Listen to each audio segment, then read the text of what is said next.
大家好，开始今天的分享之前，希望你能给人间烟火点个订阅，我将会分享更多优质的内容。滴滴，这时前面响起一阵似乎不耐烦的喇叭声，这按喇叭的节奏，不用抬头看我也知道是我老公陈修来接我下班了。你老公对你真好，天天来接你下班。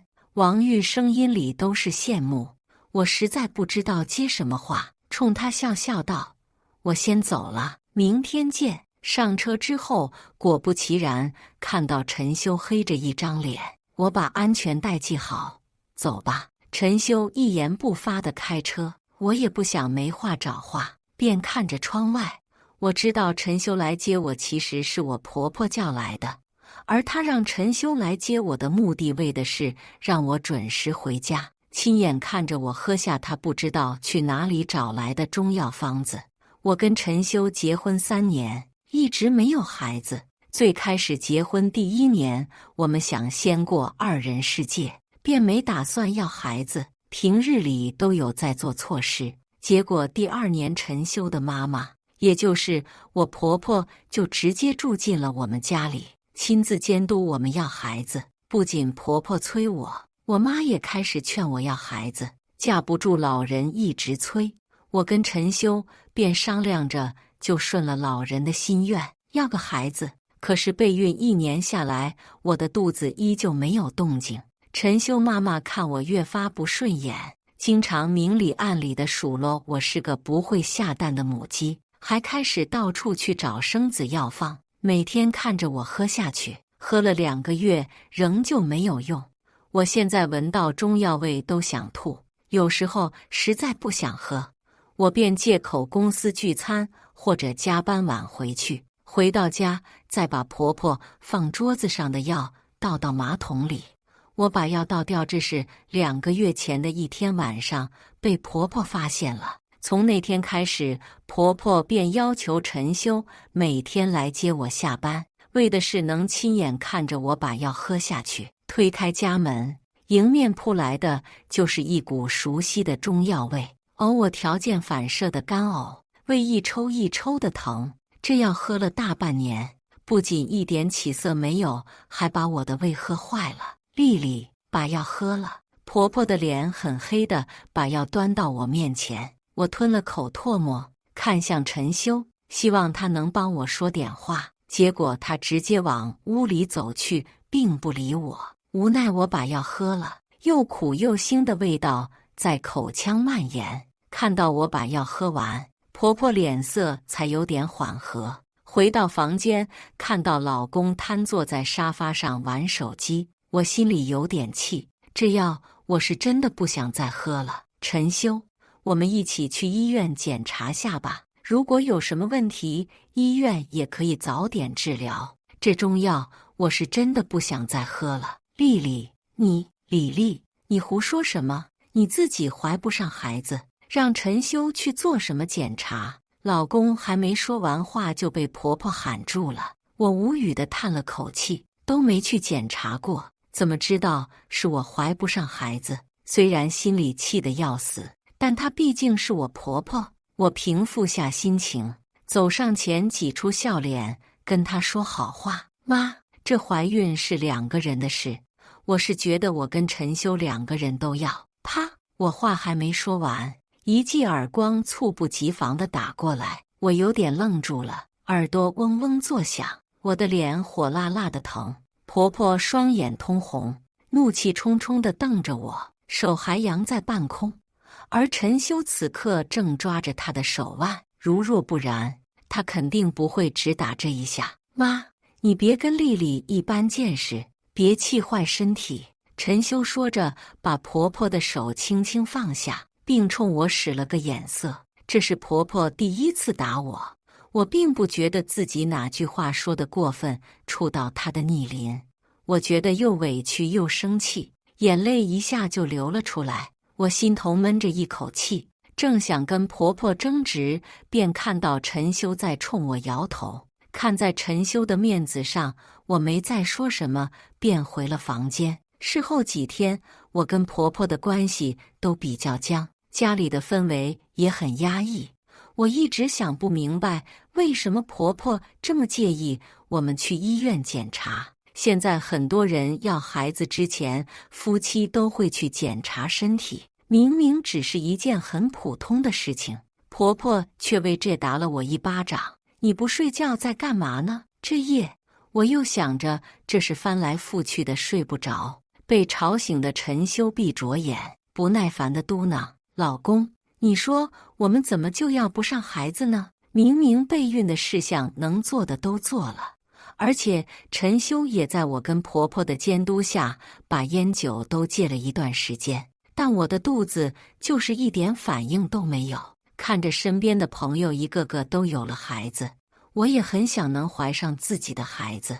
作为一个传统女人，我很期待为人母的感觉。要不你跟妈讲讲，我俩还是去医院，你可别。”陈修一下打断了我的话，他睁开眼睛看着我说道：“你是还想被妈打一次吗？可是……哎呀，你别想这么多了，缘分到了自然会有，赶紧睡觉吧，不早了。”陈修边说边握了握我放在他身侧的手。我转过头，还想再说什么，却看到他已经闭上眼睛，呼吸均匀的，好似已经睡着了。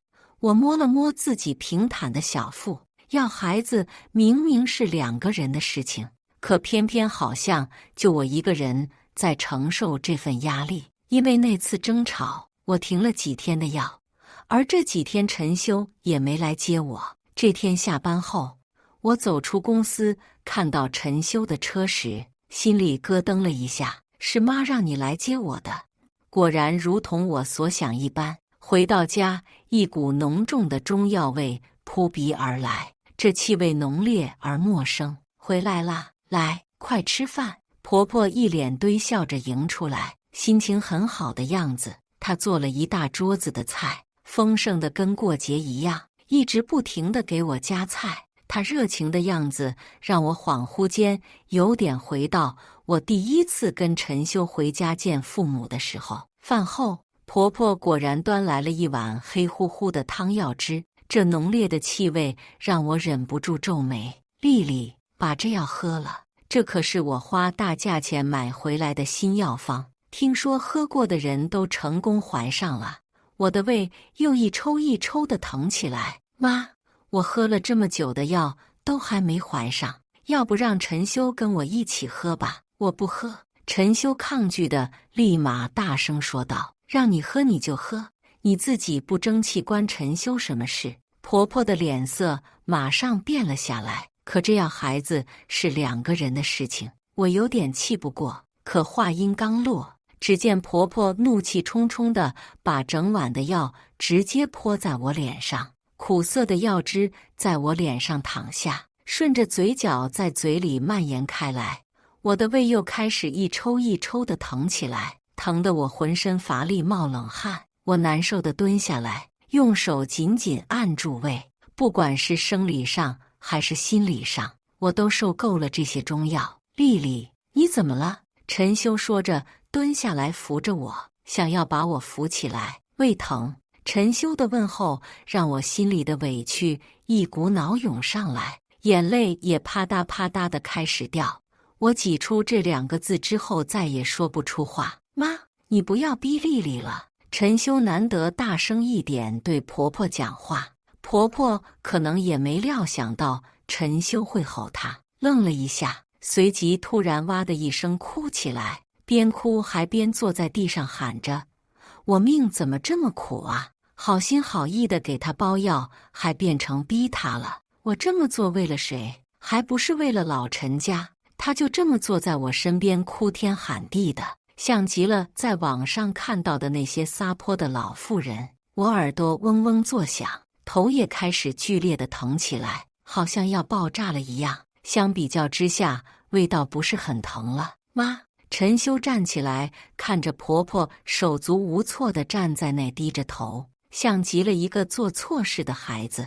我不是第一次见识过婆婆这种阵仗了。不想再听到她那故作大声的哭诉，也不想再闻到这令我作呕的中药味。我抹了把脸，拿了手机和包包就离开了。站在小区楼下，秋天的夜里空气也是凉凉的。我贪婪地深呼吸了好几下这没有中药味的空气。现在正是晚饭后散步的时间，小区楼下好多夫妻牵着孩子出来玩，看着别人幸福的样子，我心里也很不是滋味。我何尝不想要一个孩子？陈修没有追出来，我一点也不奇怪，她从来都是以婆婆为先。以前谈恋爱的时候，她就经常提起婆婆，那时只当她是孝顺，却不想竟是个妈宝男。那天晚上我没有回去，回娘家住了2天。为了不让我爸妈担心，我骗他们说陈修出差了，我想他们了，便回来住几天。过了2天，陈修才给我发信息道歉，给我说了很多好话，说他妈妈怎么不容易，让我不要再闹了，赶紧回家。我实在不想再喝那个药，便没有回去。看我还是不愿回去，陈修便直接来公司等我。看着眼前这个我爱了6年的人，我的心里一阵泛酸。我对陈修说回去可以，但是他要跟我一起去做检查，如果检查出来确实有问题，让我喝多少药做多少治疗，我都心甘情愿。我也很想有一个属于我跟他的宝宝。陈修犹豫了一下，答应我了。我嘱咐陈修不要告诉婆婆，我可不希望又横生枝节。陈修当下就答应了，这让我很高兴，马上联系医院做检查的预约。不知道如何面对婆婆，我便想着检查结果出来之前，还是继续住在娘家。检查的前1天，我的心情有些紧张，给陈修发信息，嘱咐他下班之后不要去应酬，晚上早点休息。李丽，你给我出来！听到这熟悉的声音，我愣了一下，站起身发现婆婆居然出现在我们办公室门口。妈，你怎么来了？公司的人全都看向我这边，我赶紧迎上去想把婆婆带走，只见婆婆气势汹汹地朝我走过来，不由分说地给我一记重耳光，随即又猛推了我一把，我一个没站稳，摔到了旁边的茶几上，头正好砸在桌子上。伴随着尖叫声的是婆婆大声的咒骂：我打死你这个坏女人，怀不上孩子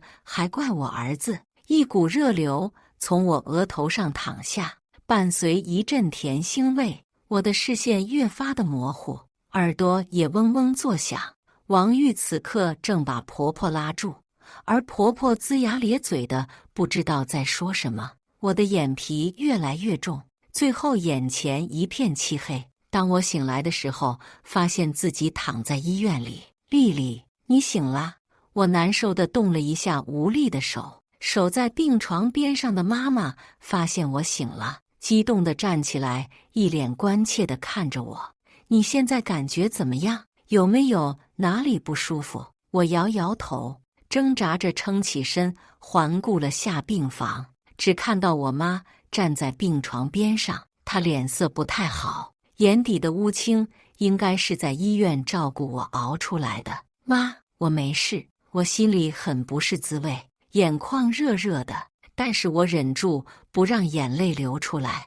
我不能让爸妈再为我担心了。婆婆把我打进医院这事，我爸妈都知道了。我爸气得打了陈修一耳光。我妈说起这事还是很生气，她让我出院后住在娘家里，要求陈修让婆婆一定要给我道歉，并且搬出去住。妈妈的一番话让我心底的委屈一下绷不住了，眼泪控制不住地流下来。我赶紧拿袖子擦掉。妈，陈修呢？婆婆不在，我可以理解，是她把我打进医院的，她肯定不会来照顾我。可是陈修呢？从我醒来到现在已经快半天的时间了，完全没看到他人。他出差了，说是今天会回来。我妈的语气冷冷的，显然对陈修的做法非常不满意。后来我才知道，我在医院已经躺了2天了，而昨天她把我送医院后，就让我妈在医院照顾我。她出差去了，原本今天我们约好了去医院检查的，但她现在出差了。我一下明白了，陈修根本就没打算跟我一起去检查。想到这，我的心一下就冷了下来。医生说我这一撞有点脑震荡，所以还要留院观察2天。晚上陈修终于来了，他对我妈一阵讨好陪笑之后，我妈走了。临走时嘱咐她好好照顾我。我知道我妈是怕我难过，所以才会给陈修这机会。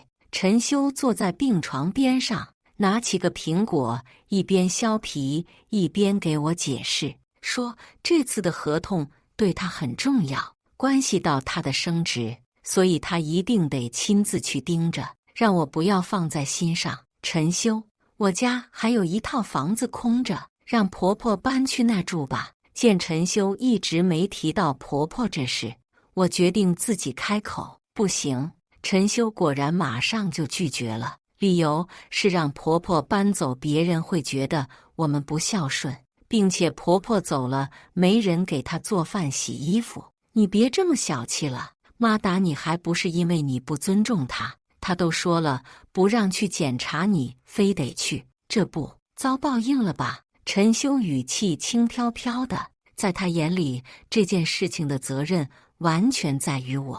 我的心一下跌到冰窖，此刻一句话也不想多讲。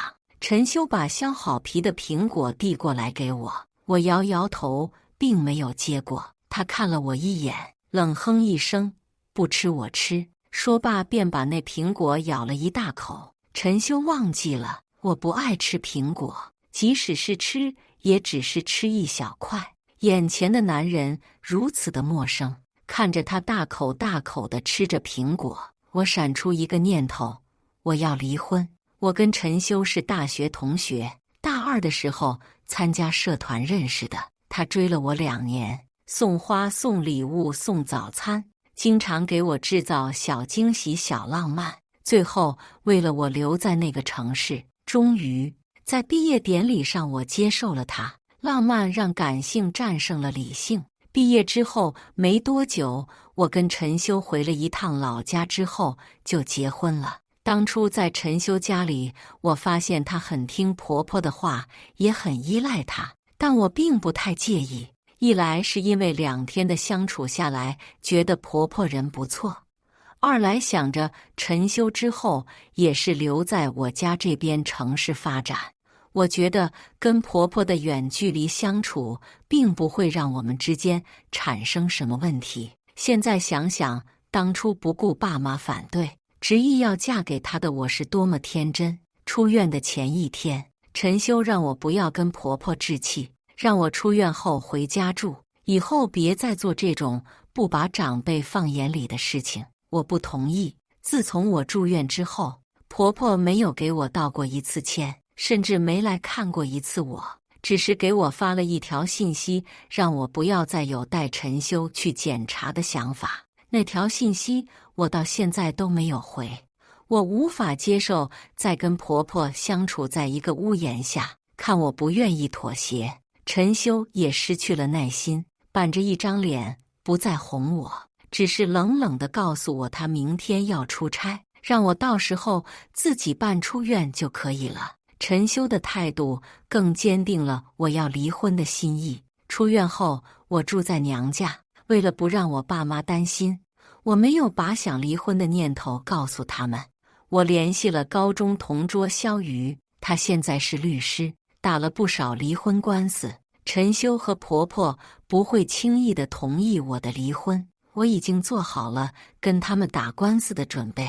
趁着陈修出差还没回来的空隙，我打算回家拿走我的证件和一些贵重物品，没想到跟婆婆打了个正着。我没跟她打招呼，直接去房间里收拾东西了。她站在我房门，看到我在收拾东西，脸色非常难看，但是没有说一句话。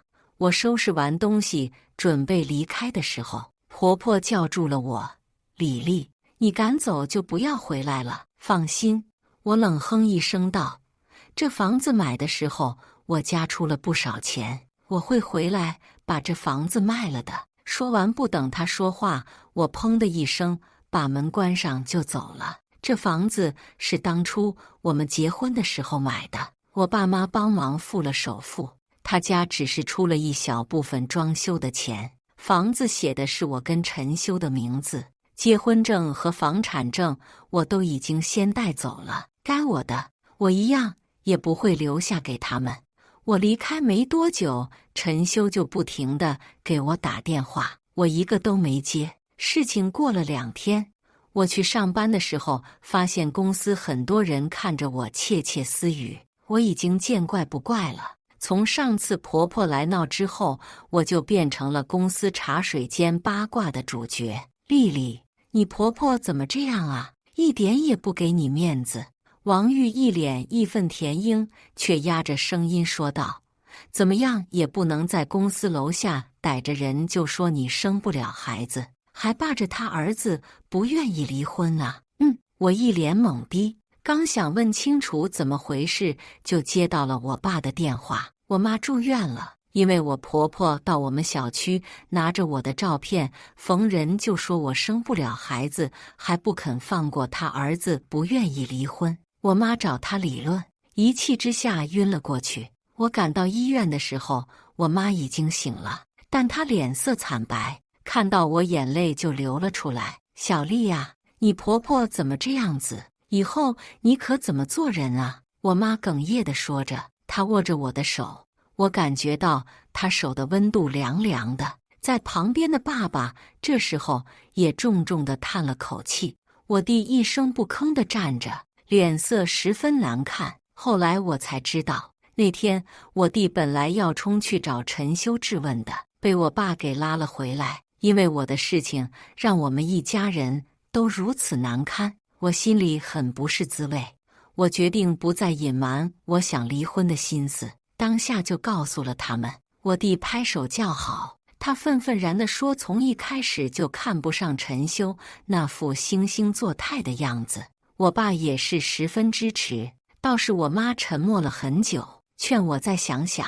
我知道我妈是担心万一我心里还有陈修，现在一气之下离婚，以后会后悔。妈，这是我已经慎重地想过了才做的决定。听完我说这句话，我妈便不再说什么了。谣言总是一传十，十传百，没过几天，各种各样的脏水都泼到我身上，有说我天生缺陷生不了孩子的，有说我故意不生的，甚至还有说我以前上学的时候滥交流产次数过多，导致无法怀孕。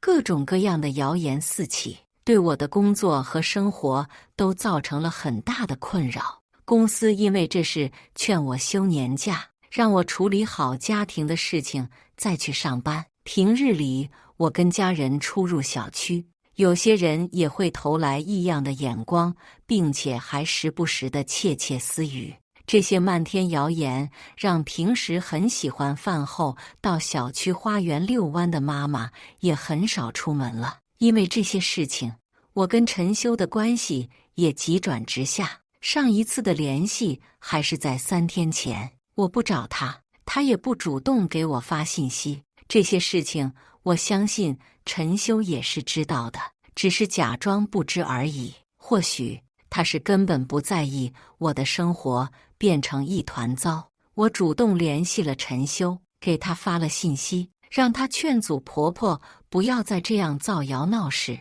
这样只会让两家的境地都难堪。过了半个小时，陈修才回了我信息：活该，谁让你想离婚？难堪的只有你。看着微信绘画窗口上这一行字，我的心跌入了冰窖。要说之前不想做的太绝不想撕破脸，是因为对陈修还念着昔日旧情的话，那此刻已全部消散。对于他们母子的行为，我忍无可忍，我一定要把这些脏水泼还回去。当下我要确定的是，为什么这么多年我们要不上孩子？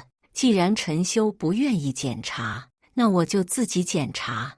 我现在无法证明陈修有问题，但至少可以证明我是没问题的。想到这，我预约了医院最快的检查时间。肖瑜陪着我一起去做了全套的检查。在医院等结果的时候，我很紧张，手指紧紧地握着拳头，心跳也变得快了起来。医生拿给我检查结果的时候，我甚至不敢看。肖瑜快速地拿过来帮我看了一眼，郑重地告诉我：“丽丽，你没问题。”我怔了一下，一把抢过检查报告，仔细地看了起来。检查报告明明白白地显示，我的身体是健康的，是可以怀孕的。既然我没问题，那么怀不上孩子的原因很可能就在陈修身上。我要证明我的清白，所以我一定要让陈修去做生育检查。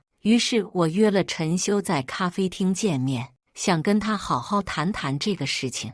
陈修一来就板着脸，没给我好脸色。婆婆在她那肯定说了不少我的坏话。可以知道的是，陈修自己也认为事情发展到今天的地步，主要的原因在于我。陈修，我很想当一个母亲，也曾经很想拥有一个属于我们俩的孩子。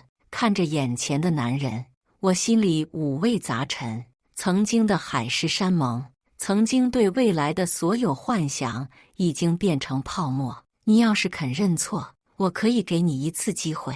陈修抬眼看了我一下，声音淡淡的，他高高在上的样子，不知道是觉得我不会离婚，还是一点也不念及这几年的情谊。不过，这些于我而言都不重要了。陈修啊，我不需要你给我机会，我也不会再给你机会。我们两个终究是回不去了。现在我只希望能好聚好散，不要给这段感情留下太难堪的结局。我没有接陈修的话，而是直接把检查报告递给了陈修。这是我的生育检查报告。陈修怔了一下结果检查报告，看完之后脸色大变，他一把站起来，怒气冲冲地瞪着我：“李丽，你给我看这个是什么意思？检查出来我是没有问题的，所以我希望你也可以去检查一下。”我淡淡地说道。陈修的反应在我意料之中。你也不要紧张，这不代表你一定有问题，但是我觉得你还是最好去检查一下。够了！陈修冲我怒吼。旁边好几桌的客人一下都往这边看过来。咖啡厅的店员一脸犯难地走过来，轻声询问是否有需要帮忙。我轻笑摇摇头，示意店员离开。此刻陈修的脸挂不住，他一把坐下来，端起桌前的咖啡一饮而尽。陈修撂下话，他不会去做检查的。我没有问题不代表他有问题，凭什么让他去做检查？说完便气呼呼地走了。陈修相信他妈妈，母子一条心，他坚决不愿意做检查，坚称自己没问题，所以这不能生育的责任还是推脱到我身上。我现在就像是哑巴吃黄连，有苦说不出。凭什么？明明我已经检查出来没任何问题。我不甘心。现在谣言满天飞，各种脏水不断地往我身上泼，我一定要还自己清白。晚上，陈修给我发来信息，要跟我离婚。其实按陈修的性格，他是没有这个胆量轻易地提出离婚的，肯定是回去之后婆婆又对他说了什么。或许跟我离婚也是婆婆要求的吧。到底是不是陈修自己的想要离婚，我已经不介意了。反正我本来也是打算跟陈修离婚的，但是我不会在这种情况下离婚。此时离婚只会让这些谣言传得更离谱。婆婆会让外人觉得是因为我生不了孩子，陈修才跟我离婚的吧。我告诉陈修，想要离婚可以，但是她要去医院做生育检查。婆婆又开始作妖了，她逢人就说我不仅是下不了蛋的母鸡，还是个恶媳妇。平日里对她跟陈修一点都不好，在家经常把他们当下人使唤。我妈也气不过，把我已经做了检查确认身体没有任何毛病的事情也告诉了别人。一时间各种说辞都有，有站在婆婆这边的，也有很多站在我这边的，成为别人茶余饭后的谈资，是我一点也不希望的。事情总要有人去解决。在我家人的陪同下，我跟陈修以及婆婆又安排了一次见面。这次见面本质上是希望双方能解开心结，把这些事做一个了解。对于我的做法，萧雨表示并不看好。她跟我打赌，婆婆绝对不会配合我把这些丑事平息。事实证明，萧雨是对的。我确实不该对这母子还心存任何幻想。这次的见面非常不愉快，一见面婆婆就骂骂咧咧个不停，看我的眼神好似要把我吃掉。要不是我爸跟我弟在，她真的又会打我。陈修和婆婆彻底跟我翻脸，他们一致觉得我是在给他们家抹黑，并且坚持不会去做检查。我对他们也不再抱持任何幻想，我一定要还自己清白。因为萧雨给我出了主意，所以在提出离婚之前，我早已经把夫妻的共同产业都攥在了手里。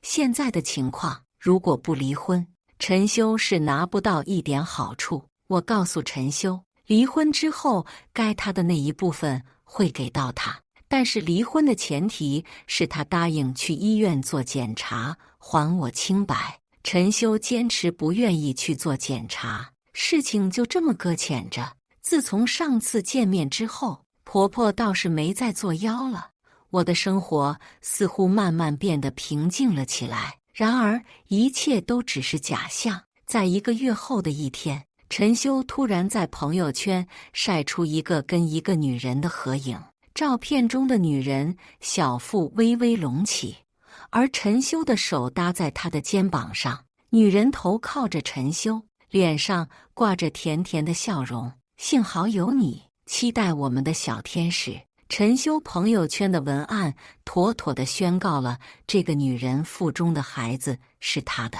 照片中的女人我并不认识，看她小腹隆起的样子，怀孕应该有3、4个月了。要知道，3、4个月前，我跟陈修还是别人口中的恩爱夫妻。这条朋友圈我看了很久，心里有一种很强烈的感觉。陈修跟这个女人的关系应该没有这么简单，因为这条朋友圈，我的微信爆了，很多大学同学给我发来信息，问我跟陈修怎么突然离婚了。关系好一些的同学则是安慰我，让我不要为了渣男伤心。我不相信这个女人是小三。陈修曾经告诉我，他喜欢搂着爱人的腰，这样能让2个人显得更亲密，也能宣示自己的主权，让其他男人不要再打自己女人的主意。我跟他在一起的时候，每次拍照他都是搂着我的腰，这事情我可没有忘记。我的第6感告诉我，这个女人是他们编造出来的怀孕第3者，目的就是为了让我知难而退，让我背死这个不能生育的锅。这让我更加坚信他们就是心里有鬼。既然他们出招了，那我就拆招，我要跟他们斗到底。我假意去找陈修公司找他闹，去找他质问这个女人什么情况。陈修被我闹得有点招架不住，说漏嘴，这个女人是他在 A 市出差认识，人就在 A 市，他会跟这个女人结婚，因为他已经怀上了他的孩子。我挤出几滴眼泪，哭诉陈修薄情寡义，一点不念及往昔情谊，心底却已经在暗喜。陈修还是一如既往的不会撒谎，说起那个女人的时候，他眼神飘忽不定，一直不敢看我，声音也是一点底气也没有。我上大学时最好的闺蜜萱萱刚好在世，陈修发朋友圈炫耀怀孕小3的时候，她第一个打电话来给我安慰我。我托萱萱帮我打听这个女人的信息。萱萱对于陈修的所作所为很不耻，她给我打包票，一定会帮我查到这个小三的具体信息。陈修在朋友圈秀怀孕小三，婆婆也没闲着，她消停了一段时间，闲着又开始到处走动，去跟别人吹嘘自己的新儿媳妇对她和陈修有多好。最主要是她已经怀上了他们老陈家的孩子，倒是我这个恶媳妇占着茅坑不拉屎，生不了孩子又不愿意跟陈修离婚，她还对外宣传等过了分居3年，就让陈修马上休了我。这些流言蜚语很快又传到了我家人的眼里。我爸妈这几日时不时地看着我，欲言又止，然后一阵叹息。我知道他们是想劝我不要跟陈修再僵持下去。姐，他们一家就是泼皮，你还是跟他离婚吧，这种人渣你还有什么舍不得的？我弟忍不住跟我吐槽，不是舍不得，是不甘心。我不会就这么轻易的被他们糊弄过去。见我这么说，我弟也不再多说什么。我爸妈知道我的性格，便也由着我去了。过了差不多1个礼拜，轩轩来电话了。他带来的消息在我的意料之中，却又有点意外。果然如同我所想一般，这个女人并不是陈修的小三。但是我不知道的是，这女人已经结婚了，并且是真的怀孕。不过最让我意外的是，这女人居然是轩轩朋友的一个表亲，这也算是天助我也了。我让轩轩先不要去惊动她，然后便请了个假，买了机票，直接去市了。到了市，我跟轩轩先去找了他的朋友刘月，在刘月的安排下，在一家咖啡厅跟这个女人见面了。女人叫小小，她告诉我，她跟陈修只是在工作中有接触过几次，而这张照片也是陈修给了她1万块，让她帮忙拍的，并且让她不要把此事告诉任何人。我告诉小小，我是陈修的妻子，并且把事情都告诉了她。小小义愤填膺地表示，她可以做人证，也可以提供物证。她以及她肚子里的孩子跟陈修都没有任何关系。我轻笑一声，问她为什么突然又决定帮我。她摸了摸隆起的小腹，脸上尽是柔和。为了给宝宝留福报，我让小小把她的结婚证以及之前跟陈修的聊天记录复印给我，并且让她录了一段证明音频。在我离开市的时候，小小也来送我，他给我看了一下他跟陈修最新的聊天记录，他把之前陈修给的1万块已经转还给他了。我飞机落地没多久就接到了陈修的电话，想必他是已经知道事情败露了。他放低了姿态，请求跟我见一面，恰好我也很想听听他怎么说，便同意跟他见面。我刚进餐厅，陈修一把站起身给我拉凳子，我落座之后，他才在对面坐下，全程不停地给我道歉，然后还递过来一束玫瑰花。我没有接过玫瑰花，而是把小小结婚证和聊天记录的复印件递给陈修。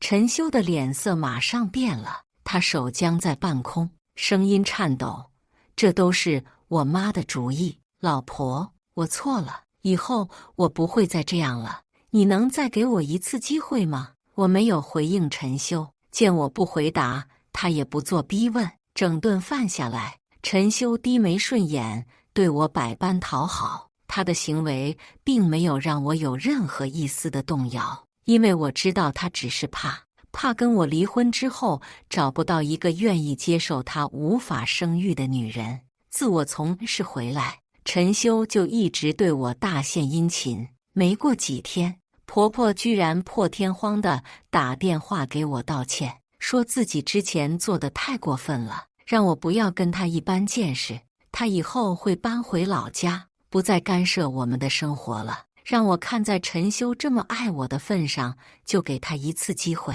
他在电话里语气恳切，几度哽咽，还说要给我做饭吃，让我周末回家吃饭。我有点心软，寻思他若是真知道错了就好，这样子我们也可以心平气和地商量离婚事宜。于是我便答应了他。周末那天，陈修很早就来我家楼下接我了。我跟陈修回到家中，婆婆果然做了一大桌子菜，这感觉就很像是当初陈修第一次带我回她家的时候。这一顿饭吃得异常融洽，婆婆事事都顺着我，说我现在还在生气很正常，一切都怪她。吃完饭离开时，婆婆塞给我一瓶她自制的芒果汁。当年我第一次来陈修家，走的时候她也给过我一瓶芒果汁。陈修送我下楼，我习惯性地把芒果汁给她。其实我对芒果过敏，但是陈修却很爱吃芒果。这么多年，每次婆婆给我的芒果汁我都会给陈修喝。陈修哀求我不要回娘家了，我平静地告诉陈修，我要跟他离婚，我们回不去了。几次哀求无果，陈修有点恼了，他把芒果汁的瓶盖拧开，咕咚喝了好几口，好似要平息火气。他现在的低声下气都是在装的。我跟陈修道别，让他不要送了，才走了2步，陈修却一把拉住我的手。他开口刚要说什么，突然身体一阵抽搐，倒在地上，口中还不停吐出白色泡沫。120来的时候，陈修已经没了动静。经过检查，陈修是死于一种烈性耗子药，而这耗子药来源于他喝过的那瓶芒果汁。婆婆一开始想毒死的人是我呀，却没想到亲手杀死了自己唯一的儿子。这件事情对她打击很大。陈修死后没2天，婆婆也疯了，我把她送进了精神病院。